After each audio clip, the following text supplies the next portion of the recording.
A deal Israel struck in 2011 saw a single captured soldier, Gilad Shalit, freed in return for 1,027 Palestinian prisoners, of whom a staggering 280 were serving life sentences for terrorism. Many have reoffended, most prominently the late Yahya Sinwar, who immediately upon his release took charge of the Gaza Strip's terror network and subsequently masterminded the October 7th attack. History is repeating itself. Israel is in the midst of numerous exchanges of Israeli hostages, both alive and unfortunately dead, for Palestinian terrorists. Welcome to the American Jewish Medical Association podcast, The Voice of Health. I'm your host, Bob Belfer. We welcome today's guest, Rabbi Gideon Black, to the podcast. Welcome, Rabbi. Thank you. Thank you for the opportunity to speak with you today. Rabbi, you currently serve as the CEO of the Tri-State NCSY, and preceding that, for more than a decade, you work with the Orthodox Union's Jewish Learning Initiative on campus. Give us a few of your highlights over the last decade or so working with college students and now high school students. Hard to pin down specific highlights. When you're working with that population, every day is a highlight. I got to, being a campus rabbi at NYU, I got to basically live the life of a college student once again, but not have to take the finals and not have to take the exams. Right. But I went to the rallies and heard the guest speakers and was part of all the sort of the rhythm of campus life, and especially when it came to any issues around Israel or Judaism, as well as trying to build a Jewish community for the students on campus. But, the highlights would just be the experience of building a good relationship with a student and seeing them take ownership of their Judaism and then take responsibility for their peers, realizing I have a talent, whether it's from my parents or my childhood community, my synagogue, my summer camp. I've imbibed some wisdom and some skills over the years through schooling or wherever, and now I'm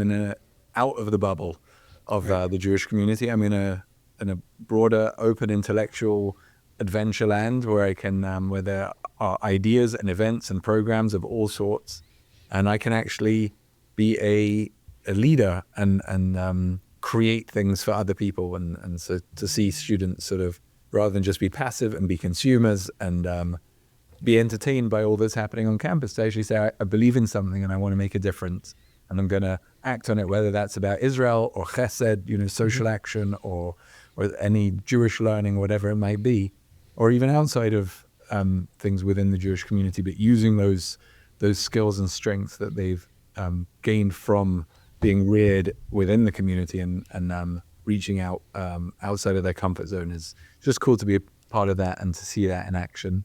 Awesome. Now that I work with the high school population, or I work with a staff that works with the high school population, even though they might be sort of 4 or 5 years younger, they're no different. They are also finding themselves, deciding what is important to them, what do they believe in, what are they willing to make sacrifices for, and just trying to give them the tools and the opportunities to make a difference and use their skills. They may be legally minors, but they are major league in terms of the capacity that they have and what they can contribute. So trying to encourage them to step up, not just be on their phones and not just be, as I said, like consuming content, but actually to be creators of value and giving to others in the community who can benefit from it.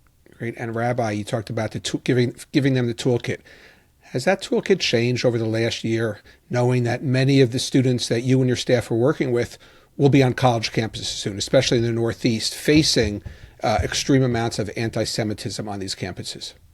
Yeah, the toolkit's different in that I think previously we needed to make a really compelling case why being Jewish meant you stood for something, why, whilst we are blessed in the United States to be in a very accepting, broader environment, to realize that there are things that we stand for maybe that that are distinct or are countercultural.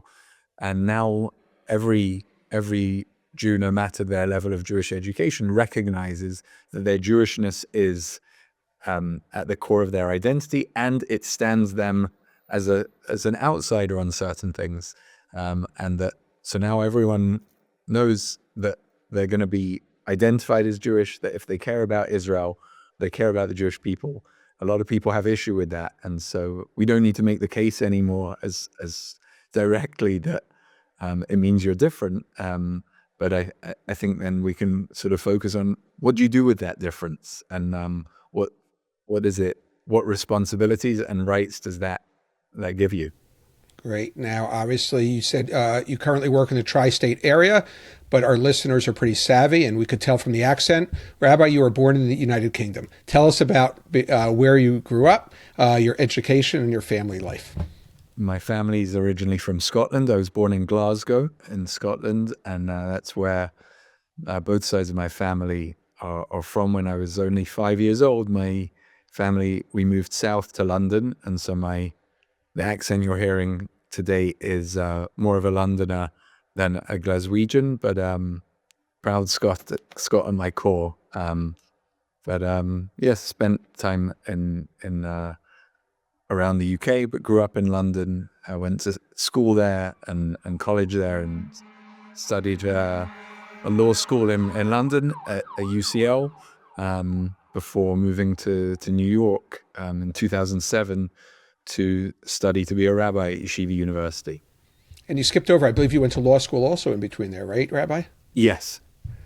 Yeah. Let me go back, Rabbi, and at the risk of opening up a scar, not only a physical scar, but a mental scar, I want to go back to September 19th, 2002. The number 4 bus in Tel Aviv was passing through Allenby Street in front of the Great Synagogue of Tel Aviv. Rabbi, you take it from there. I was traveling on the bus that day with my cousin, Yoni Jesner. Yoni and I were studying in yeshiva together. Yeshiva Har Etzion is the name of the yeshiva in Gush Etzion, just south of Jerusalem. And it was the beginning of a 2-week break from yeshiva. Yeshiva's characteristically rigorous, studying day and night. But around the Jewish holidays, there are breaks for the holiday of Sukkot. So it was the day after, a couple of days following Yom Kippur, and we were taking a bus. We took one bus from Jerusalem to Tel Aviv, and then a bus within Tel Aviv. We were traveling to a hotel where my family was staying for the holiday, and we were going to join them. Remarkably, we'd actually been on our way into the central bus station in Jerusalem, with suitcases in hand, and the line of taxi drivers outside the central bus station saw, here are some tourists, and they were desperate for our business. This was the height of the Second Intifada. Tourism took a major hit, just as tourism has suffered in Israel since October 7th. And so seeing 2 guys with big suitcases indicated to them that there might be an opportunity here. And one of the taxi drivers, as is sort of stereotypically the case with Israeli cab drivers who just have a certain level of chutzpah. Sure. He just came up to me, a man I'd never known before, but now reflecting, I think of him as sort of having some sort of angelic energy to him, just looked at me in the eye and screamed at me, "You are not taking a bus today to Tel Aviv." And then he grabbed our suitcases and threw them in the trunk of his car. And as sort of, Brits not wanting to make a scene, we sheepishly got in the car and we agreed on a price. And then he started negotiating on the price, and then he tried to invite other people on the sidewalk to join for part of the ride. And we looked at each other and we just said, look, we planned to take the bus. We were trying to live as real Israelis. We didn't want to be tourists. We wanted to be Israeli. This was our second year studying, at the beginning of our second gap year. And sounds ridiculous now to say, to talk in these terms, but I think prior to that day, there hadn't been a suicide bombing in Israel for 4 weeks. So it was viewed as a lull. The rhythm, there'd been more, every week there'd been a bombing with, 5, 10, 15 fatalities each time, in addition to other sort of attacks that were happening. And so there was such a tempo of terror that a month of relative quiet felt like, oh, maybe the geopolitical situation in the Middle East has suddenly changed and we should feel more comfortable taking the bus as opposed to a cab, which was felt to be like marginally riskier, but what Israelis had to do every day because life goes on. Anyway, that was the morning of, as you mentioned, Thursday, September 19th, 2002. We went back into the bus station with our suitcases, took a bus from Jerusalem to Tel Aviv, and then the number 4 bus down Allenby Street as it went through central Tel Aviv towards the beach. And it was on that bus ride, if you're spending time in Jerusalem or around there, the environment looks very different to the bustling streets of Tel Aviv. I remember just sort of, Yoni and I, we weren't talking that much on that journey, just looking out the window and noting the energy and the vibrancy of central Tel Aviv, and then the sound of a massive explosion, which turned out to be a suicide vest, a bomb that had been strapped to an 18-year-old Hamas member who was carrying out an attack which ultimately killed 6 people, one of which was my cousin Yoni. In the moment, Yoni got some shrapnel. A lot of the terrorist attacks around that time, they would pack bolts and nails and bits of metal that had been sometimes dipped in poison to maximize the impact of the explosion. And so one piece of metal, one small bolt, had sort of penetrated his brainstem. So he was in good condition, so to speak, relative to the people at the front of the bus who had been killed instantly. The 5 people in front of us who'd been killed instantly, but he was unconscious. He was slumped to the floor, and he was bleeding from his head. Within seconds, it felt like we were on the sidewalk being treated by paramedics who were trying to resuscitate him and save his life. Ambulances everywhere, people, shopkeepers the glass windows of their shops had been shattered just from the reverberations from the bombing, trying to deal with their own shock that glass has just come flying into their store, but running out into the street with a water bottle and whatever they can do to try and help those injured on the sidewalk. I remember being bundled into an ambulance, Yoni on the stretcher, me sitting next to him, a soldier, actually, a young woman who was in IDF uniform, I think was in training, on her way to her base, also had been walking past and been lightly injured, and we were whisked off to hospital together. Yoni underwent emergency surgery to try, as the doctors tried to save his life. I was in a different ward where they removed shrapnel from my wounds and underwent tests, but it was clear that I wasn't in significant danger. And the Yoni's family, some of whom were in Israel, but his mum and brothers who were in London and in Scotland at the time, flew to Israel, and that following morning, they officially pronounced him dead. And then, remarkably, the surgeon who was the brain surgeon who was operating on Yoni, his father's life had been saved by an organ transplant recently before that. He was actually a religious Jew. He made the case that for organ donation as a halachic value, as a religious value, and said, if it's something to my aunt and uncle, if they would entertain that, this would be an incredible opportunity, because Yoni was in a rare category in that he was physically, his organs were in great shape. He'd been hooked up to a life support machine, a ventilator, as soon as he got to the hospital. So his mortal injuries hadn't yet sort of damaged his central organs, and so Yoni's parents bravely made the decision after consulting with rabbinic authorities that they would be supportive of hospital harvesting the organs that they could, bearing in mind that burial was to be later that day.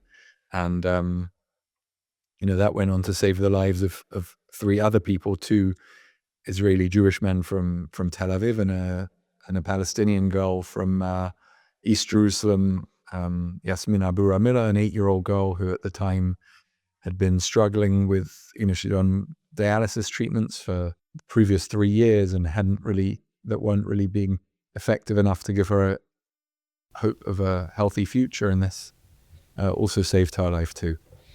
Wow. What a story. What a story. Thank you for sharing that, Rabbi, with us. Now, a little bit more about Yoni. You had mentioned he was bound for medical school. He was going to become a physician after finishing yeshiva. It's only fitting in his time of death that he was able to save 3 more lives. Tell our listeners, Rabbi, a little bit more about Yoni. Thank you, Bob, for just the opportunity to share about him. You often hear about people who lose a loved one that say they were 1 in a million, that they were so special. He was. It sounds cliche, but he just was an incredible human being. We often say that he accomplished in his 19 years what many of us will do in 90 years, but it was his, I think his care for other people that led him to want to have a career in medicine. He was very gifted intellectually. He was a top student in his high school in Scotland and in yeshiva, even though he didn't attend a Jewish high school. There aren't any Jewish high schools in Scotland, and we were in a advanced yeshiva. He caught up very quickly, studying during his lunch breaks every day, and just to try and master as much material as he could, and really climb up the ranks of learning, of Jewish learning during the time that we were in yeshiva. But he really wanted to use his knowledge to be in medicine, to be a doctor. He had an internship in high school at Hadassah Ein Kerem hospital in Jerusalem, and would volunteer in the community in different ways. So no one who knew him was surprised that he was bound for medical school in London after yeshiva, but his commitment to Israel and his Jewish growth meant that he felt, he would defer that place for another year so that he could have a second gap year to study more in yeshiva. It was a fantastic, just to share one story I remember when we were kids, when we were young, he had older siblings and we had older cousins, and on a Shabbat afternoon, on a Saturday afternoon in cold Scottish weather, we'd be sitting around and he'd be the one to stand up and say, okay, we're going to go to the seniors, the old age home, the seniors assisted living center.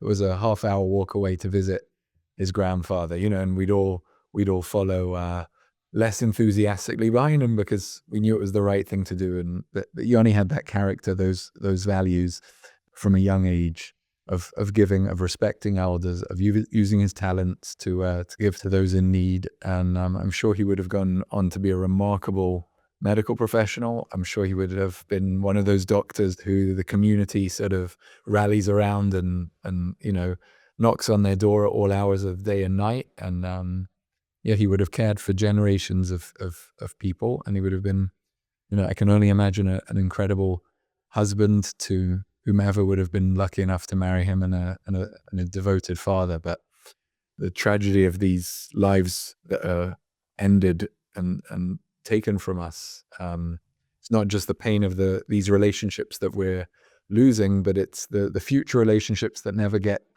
to be developed. And as someone with a family myself, I often try and just think how would Yoni have handled this situation, or how would his character and his personality have risen to this occasion. So he definitely serves as a ongoing inspiration to me, even 22 plus 20 into the 23rd year since we lost him.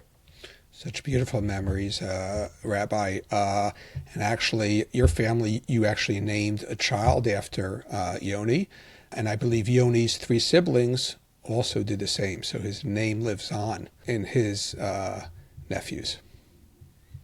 Yeah, an army of Yonis that, and there are even some friends of the family who have named their children after him, or have given their babies a middle name in Yoni's memory. So that means a lot. And we hear of this all the time in the current conflict where there's soldiers who've been killed in action since October 7th, or those who were. I was at a bris the other day, someone who named after one of the hostages who was killed more recently. And these are one of the powerful ways that we carry on these legacies. Yes. So let's move forward, Rabbi. January 25th of this year, negotiations continued, and it was announced that Hamas would release additional hostages for hundreds of terrorists.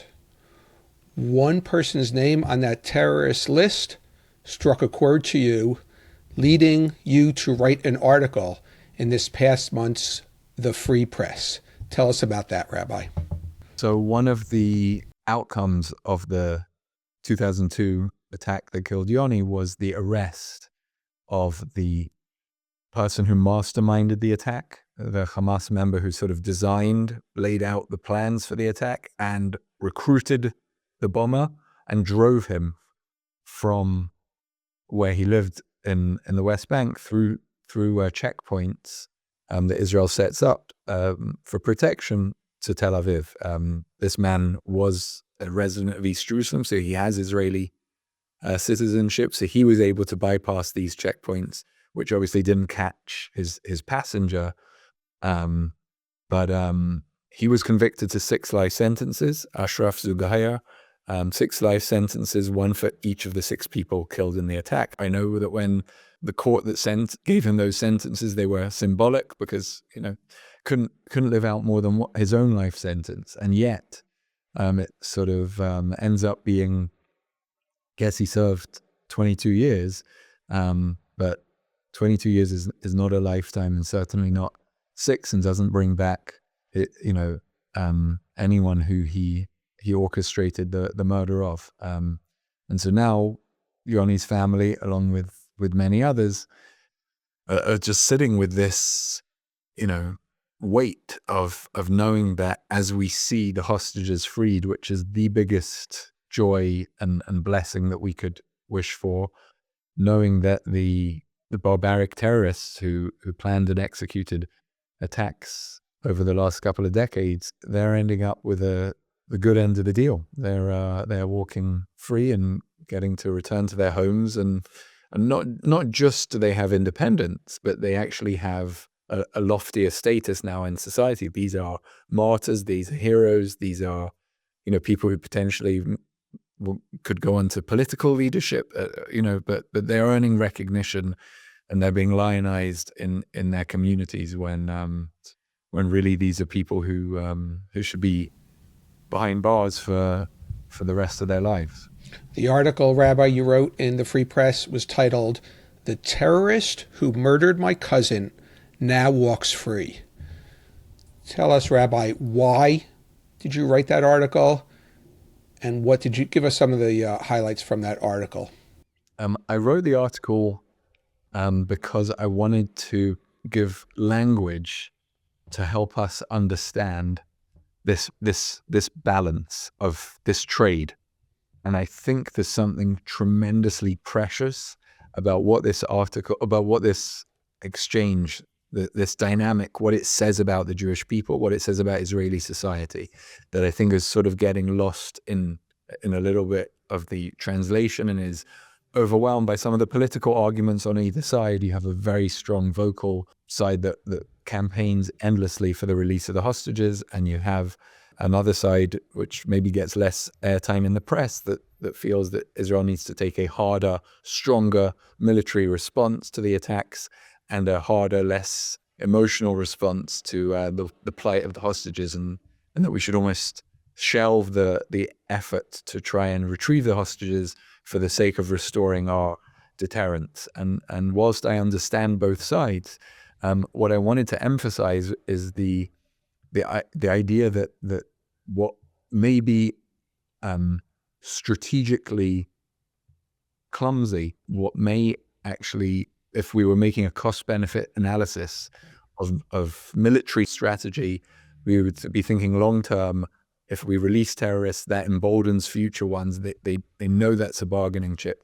But at its core, our most precious value is how much we will do for every Israeli citizen, how much we will do for every member of the Jewish people, and the fact that we're sort of collectively, without maybe the entire country signing up to this, but there is an unspoken national pact that we're making, that we're willing to onboard a certain extra level of risk by having people committed to terror reintegrated into society, because we have this higher purpose that Kol Yisrael Arevim Zeh Bazeh, that every Jew is intrinsically connected to one another, that we have a responsibility to each other. And yes, we're responsible to our strategic safety, but when someone is in immediate danger, when someone's life is at imminent risk, we have to do everything within our power to save them, to rescue them.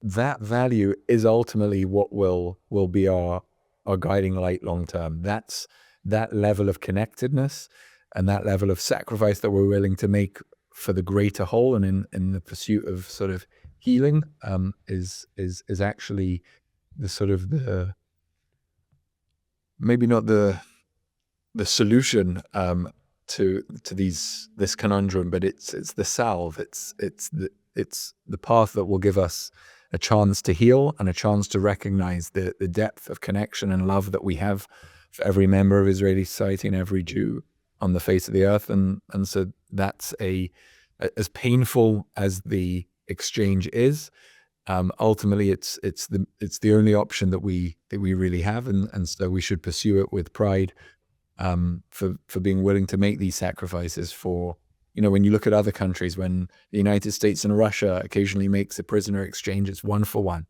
right, or 1 for 2, or whatever it might be. These lopsided numbers speak to, they emphasize the gravity of making military mistakes and how we can't let that ever happen again, and how political leadership should be held accountable for those mistakes. But once we're in this situation, these lopsided deals, I think spotlight just how beloved each member of the Jewish people is. Absolutely. 2 phrases, Rabbi, that you used in the article: impossible ethical quagmire we're in, and the other phrase, the moral dilemma is excruciating. And on the one hand, while it is, I think you're very forthright in saying we have to, and I think most Jews and Israelis are in agreement, we have to bring the hostages home, whatever terms that we could, and I put in quotation marks, negotiate, because this is a cruel negotiation. But like you said, the value of life, the love of life, unfortunately, our enemies do not have that. Not at all. Rabbi, I just want to finish up by, obviously, I think you have another perspective too, which may be no different than your personal thoughts, but you are a rabbi, and there is halakha, there's Jewish law and Torah teaching regarding hostages. And of course, the current ceasefire agreement involving, the Israeli hostages in exchange for hundreds and hundreds of terrorists raises complex halakhic questions. I think you alluded to some of them when you were talking about personally what you and the Jewish people feel that we need to do, which is get those hostages home.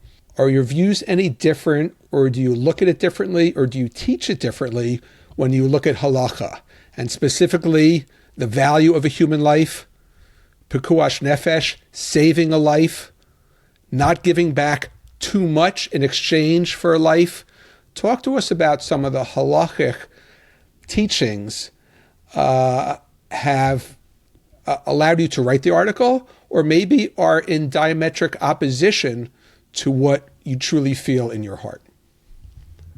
That's such a great question. I think there's not writing the article I wrote in the Free Press was not written as a rabbinic essay intended to say this is the halachic treatment of the moral dilemma that I referred to. Any rabbi who would say this is the Torah way is pretty bold. Because on the one hand, you mentioned pikuach nefesh is a paramount value.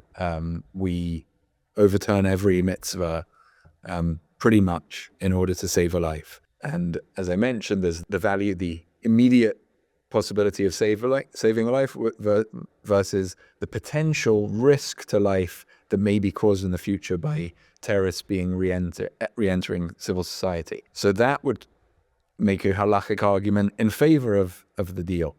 But you could make an equally strong halachic argument against the deal, I think. There is halachic literature in the Talmud and beyond that refers to the restrictions on a community to pay ransoms to bring captured individuals back to the community, precisely because it sets a precedent that the community can't bear in the future. It's famously a case with Rabbi Meir of Rothenburg, who did not want his ransom to be paid because he was willing to have that level of self-sacrifice in order not to burden the community in the future, because once our agitators and enemies would know just how much we're willing to sacrifice for a Jewish life, they'll take advantage of that and go at that Achilles heel, that weak spot again and again. So I think I would be uncomfortable with any rabbi who says, I'm making my argument and I'm labeling it as this is the Torah way.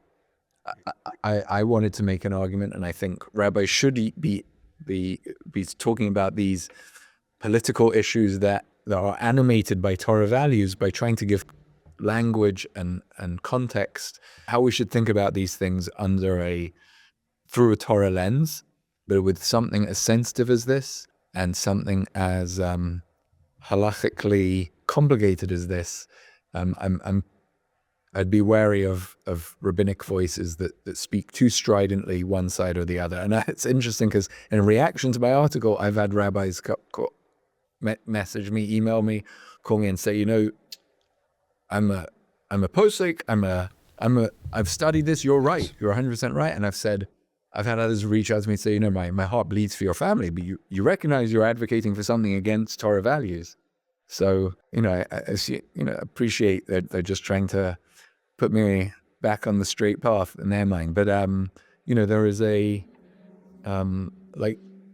most areas of life, the Torah is clear. And I think what the right halachic behavior, what the right religious conduct is, what the moment asks of us, what God would be proud of, is clear what to do. And then there are certain areas where there might not be clear halachic. The landscape isn't sort of set for you. There isn't a Shulchan Aruch, the set table where it's, A, B, and C, this is what you do. But we turn to Torah, we turn to our mentors and to the wisdom of our tradition and try and understand what is really, what can guide us to make the best decisions for our people and for our own ethical core as we try and navigate these really difficult decisions. Yes, and I like, Rabbi, how you balance, when you look at the long-term impact on security, its potential impact on more lives, more Israeli and Jewish lives. It doesn't happen when we release them.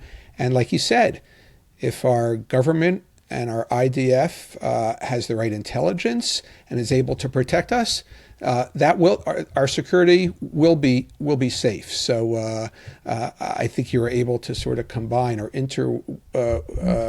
connect sort of halachic with your views that you expressed in the Free Press this past month.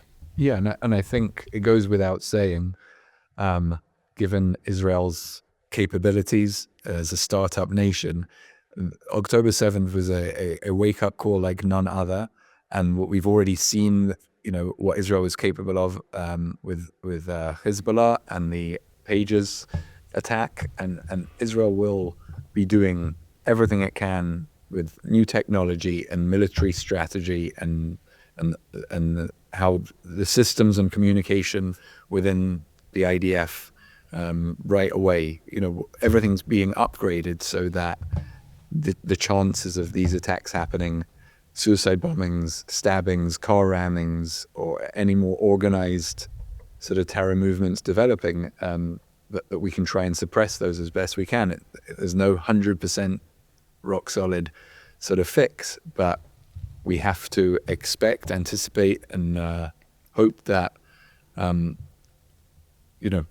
the next 20 years, the protective layer that the country has against Hamas, against Islamic Jihad, and other groups that Iran is funding and helping, they're just it's going to be a lot harder for them in the next quarter century to do us damage than it was in the previous quarter century.